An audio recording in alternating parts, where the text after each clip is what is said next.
So this, ladies and gentlemen, is how I ended up carrying a taser around with me in my purse. We're going back like 10 years here, but my first real job outside of helping with my mom and dad's home business was in the local Walmart. I was 18, super young and naive, but I was very, very proud of the financial independence that job brought me. At least I was for the first few months or so, until it turned into something of a nightmare for me. So as you can imagine, the Walmart team was pretty large, so you could be like weeks into working there and still not know everyone's name. That, and you're almost constantly meeting new people or completely new hires since the shift system gets moved around quite a lot. So I didn't meet this guy Craig until I was maybe 6 weeks into working there. He was about the same age as me, was a pretty nice guy, but most importantly, Craig had his own car which he drove to and from work almost every day. Then once in the break room, we're talking about this, and that's when I find out he just so happened to live in the same rough area as me.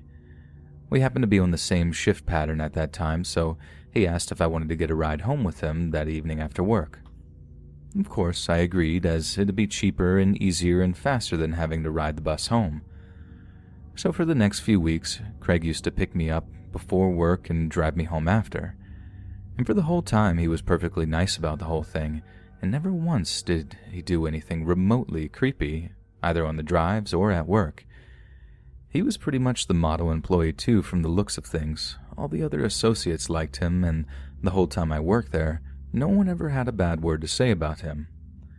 Only one night, after he drives me home and pulls up outside of my house, he asked me if we can talk about something. So I say sure, and ask him what's on his mind. Craig then asks if I had a boyfriend, and I immediately become uncomfortable.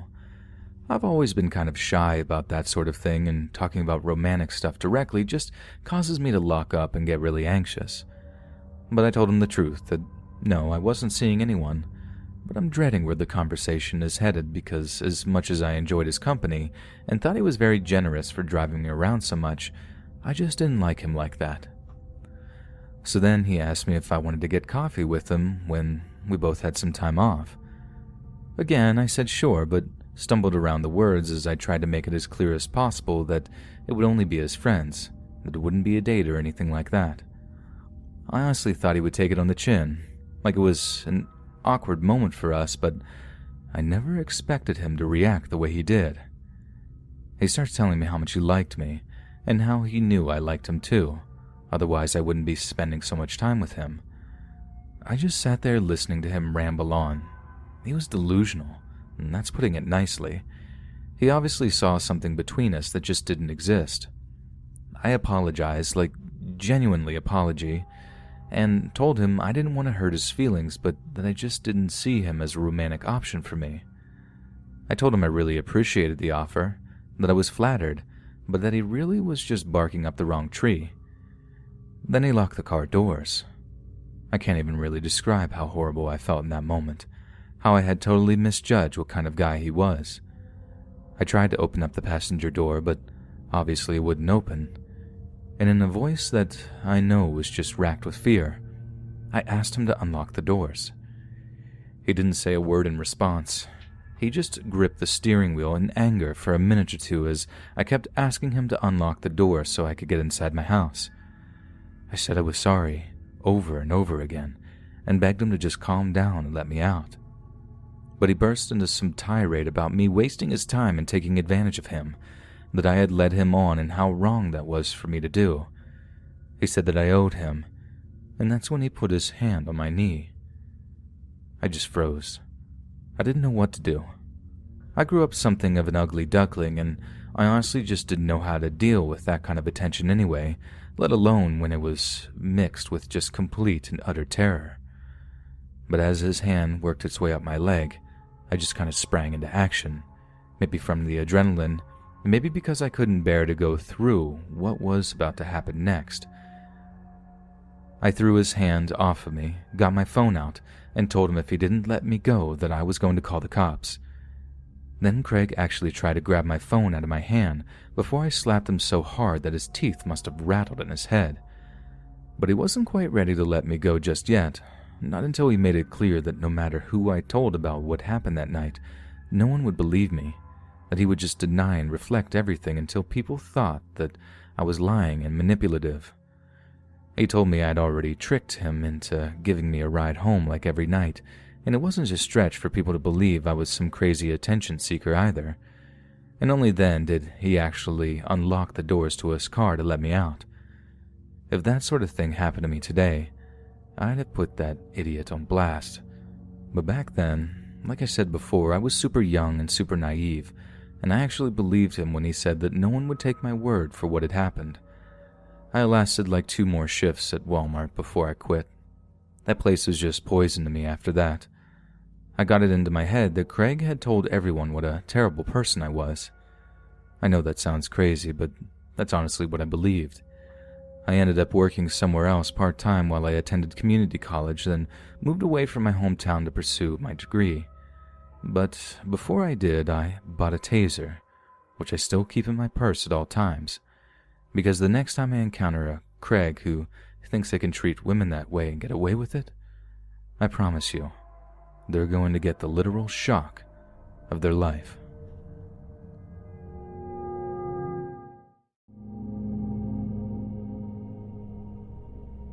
I've been shopping at Walmart for pretty much my entire life.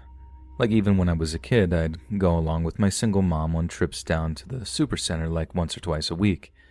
So as you can imagine, I've seen my fair share of weird and scary stuff go down there, from associates having straight-up fistfights in the parking lot to people going to the bathroom in the aisles. But one single incident stands head and shoulders above the rest for me as the most terrifying thing that ever happened to me at a Walmart. Like my mom before me, I too became a mother at quite a young age. It started as a stupid mistake at a college party where a broken condom turned into me having to consider terminating, but I decided to keep the baby and it was the best decision I'd ever made. With my mom's childcare and financial help, I could still continue my studies, and now I have a wonderful young son that I consider an absolute blessing. If I could go back and live my whole life again, I wouldn't change a single thing. Then, in 2016, something happened that rocked the small town I live in. A kid went missing from their elementary school. Teachers saw the kid leaving hand in hand with a woman they recognized as not being the child's mother, but didn't report it, assuming the woman was a nanny or something. Missing posters went up all over town. Vigils were held. The mom made a tearful appearance on TV begging for anyone with information regarding her kid's whereabouts to please come forward, but no one did. A week later, the kid's body was found buried in a shallow grave over in some woodland just outside of town. The entire population went into mourning. It was absolutely horrendous, and I considered just how easily it could have been my kid that just up and disappeared, only to turn up dead a short time later. No arrests were made either. Local sheriffs urged us to report any suspicious behavior to them immediately. I remember they even listed little things that we should consider as suspicious, such as a guy shaving who normally maintained a beard, people parking their cars in garages who normally parked in the street. For all intents and purposes, the killer was still at large, and the whole town was rife with paranoia. A few weeks later, I took my son down to the local Walmart with me to do some shopping. My mom wasn't always available to babysit, and this was back when I couldn't always afford a sitter to look after him, so I had very little choice other than to take him down there with me. This was at a time when he was way too big for the baby seats they have in the shopping carts, so I had to just keep him by my side as I wheeled the cart around to get the grocery shopping done. Now, if there are any parents reading this, you'll know of the pure nightmare that is passing the toy section in a store when you have a young child with you. It's like herding cats. They just run off all wild, and you pretty much have to just wait until their attention span dwindles before you can get them moving again. So I have to pretty much bargain with my son that if he's extra good and follows me around the store like a good boy, we'll go back to the toy section when we're all done and I'll buy him something. He smiles and agrees, and we're back on our way again. About 10 minutes later, after making sure he's been close behind the entire time, I turn around and find that my son is nowhere to be seen. I retrace my steps, calling his name, expecting him to just be around the corner in the previous aisle, having gotten distracted by some colorful label or something, but he's nowhere to be found. I then start wheeling down the center aisle, looking left and right in the hopes that I'd spot him somewhere, but again, nothing. This is about the time I go into full-on panic mode. I remember just how easily it had been for the person that abducted the murdered child to just take them by the hand and walk them to their doom. I had images flashing in my mind of someone leading my son out of the store into the parking lot and into a waiting van where he would be driven off and subjected to God knows what before they ended his young life. I abandon my shopping cart and start basically running around the store asking if everyone had seen a little boy wearing a blue sweater, which is what he was wearing at the time, walking by himself or with another person. Each of them says no, but each also knew why I was asking, and given the recent events that were now haunting the town, the look of panic and fear in their eyes when I asked them if they'd seen my son, well, that was enough to have me almost hysterical with panic. I was in floods of tears by the time I made it over to customer services. I could barely calm myself down to tell them what the situation was, realizing that my inability to properly communicate what the problem was only meant that more valuable time was being wasted when I needed my son found alive and well as quickly as possible. I managed to take a few breaths in the end and get it out that I had lost my son somewhere in the aisles. God bless those folks behind the counter because they knew immediately what to do. Put an announcement over the loudspeakers in the store that if any associate saw a kid in a blue sweater that they were to escort them to customer service as soon as possible. Minutes went by and nothing happened, and I was just convinced my kid was gone for good. I can't even put into words how intense and painful that kind of feeling was, how I felt like a terrible mother and it was just going to be me crying on TV and having journalists banging on my door after countless hours of police interviews, and all that would come with being the parent of a missing child. But then, out of nowhere, I heard a voice cut through the maelstrom of panic in my head. "Hey lady, is this your kid?" I look up and there's this guy holding my son's hand, who is silently sobbing as he walks towards the customer service counter. I've never been so singularly and absolutely relieved in my entire life. Like I felt it wash over me in waves, and I rushed over to my son and took him up in my arms. And we cried together for a few minutes, and I was too happy to even get mad at him for wandering off, which is apparently what he'd done. Wandered off to go looking for the toy section since he was bored, which also happened to be the one place I'd failed to look in my abject panic. Then he'd panicked when he'd gone to try and find me again and gotten lost near the auto parts since we basically never went near that end of the store. I then wildly and profusely thanked the guy who'd found him for bringing him over to the customer service area, even trying to give him all the cash I had in my purse as a reward. Naturally, he refused to take it, saying it was the least he could do, given the recent incident, tragic events that had touched everyone in the worst way possible. I was just a wreck by that point, apologizing to pretty much everyone for making such a scene and being a bad mom. But the workers there were just amazing, even asking if the abandoned cart near the frozen food section was mine, and if I wanted them to bag all the groceries up before helping me take them to my car. I honestly don't know what I would have done without their kindness that day, and I cannot thank them enough for taking care of us. But yeah, that was without a doubt the scariest thing I've ever experienced in a Walmart, and probably in my entire life, too. Just typing it all out is giving me the jitters just remembering what an absolutely terrifying experience it was, thinking I'd lost my son like that, especially given that there was an actual child predator on the loose at that time. I'm sorry if this got so long or rambly at points. I'm honestly not much of a writer, I don't think. Just please, if you take away anything at all from this, it's that I'm begging you. Keep an eye on your kids at all times. There are some truly evil people out there in the world. I work at Walmart, and as many of you might know, a lot of our stores have associates managing the front entrance to ensure that all customers that enter the store are wearing masks.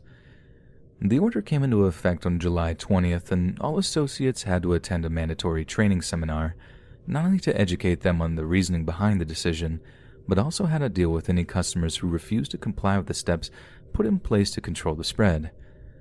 Management also understood that since there was a lot of pushback with regards to mask wearing, it would be a high-pressure role, so a system was put in place whereby each shift would have a different associate working with the usual greeter, whose job was to enforce the new regulation. The way they put it, If someone refused to wear a mask when entering the store, it was the relevant associate's job to, quote, find a solution to the problem, which from what I understood was just a polite way of saying either wear a mask in the store or get lost. We were even authorized to give out free masks to people to basically make it impossible to give us a "I can't afford one" excuse. So anyway, once the order was put in place, it only took a few days before it was my turn to man the front entrance. And I'll admit, I was kind of nervous about it, as I had already heard a few horror stories from other associates who'd gotten into arguments with irate Karens who screamed about infringing their rights and all that other stuff. But for the first few hours, everything was cool. Not a single person had a problem with putting a mask on, and those that had either forgotten to bring one or hadn't gotten word of the enforcement had absolutely no problem taking one of the free ones that we were instructed to give out. Then, just as I thought the whole thing was going to be much easier than first anticipated, I see this woman pushing a cart towards the front entrance who I could just tell was going to be a problem. If there's one thing working with the public had gotten me attuned to, it's that some people just give off a whole bunch of bad energy, and this woman was one of them. So, as you can guess, when I stop her and politely tell her that she needs to wear a mask to shop in our Walmart, she starts pushing back. After a few minutes of back and forth, with her getting increasingly confrontational and combative, she tried to straight up barge past me with her shopping cart, so unfortunately I had to call security to get her to leave. But before she does, she looks me dead in the eye and says, "You're gonna be sorry for this, young man. You just wait and see." I figured she was going to attempt to make a complaint to corporate, and totally did not expect what happened next. Because not long after the Karen leaves, this other dude comes marching up to the front entrance, only this guy is actually wearing a face covering. I didn't figure he was going to be a problem until it became obvious that he wasn't wearing a mask to stop the spread. He was wearing a mask because he didn't want to be identified when he pulled a knife out of his back pocket and put it right up to my throat. He starts growling all this stuff, how, "You think it's okay to treat women like that, huh?" And how, "Punks like you need to learn respect." Turns out it was Karen's husband, who she'd evidently unleashed on me because I disrespected her or whatever. Dude, feeling the cold metal of that blade against my throat, I can't even tell you how scary that was for me. Everything just kind of slowed down while I waited for him to take it away. I mean, I didn't really think he was going to do anything. There were so many witnesses around and stuff, but Jesus, there is still that chance that he was crazy enough to actually do it, you know? He left long before the cops arrived to take statements, and as far as I know, they never found the guy to arrest him. This whole pandemic thing has been hard on all the associates. I mean, it's been tough on everyone, but I feel like for some people it's driving them to the absolute breaking point. I'm just thankful that guy didn't have it in him to actually do anything, or I might not be around to be writing this right now. Be good to each other, people. Times are hard enough without us all getting all crazy on each other.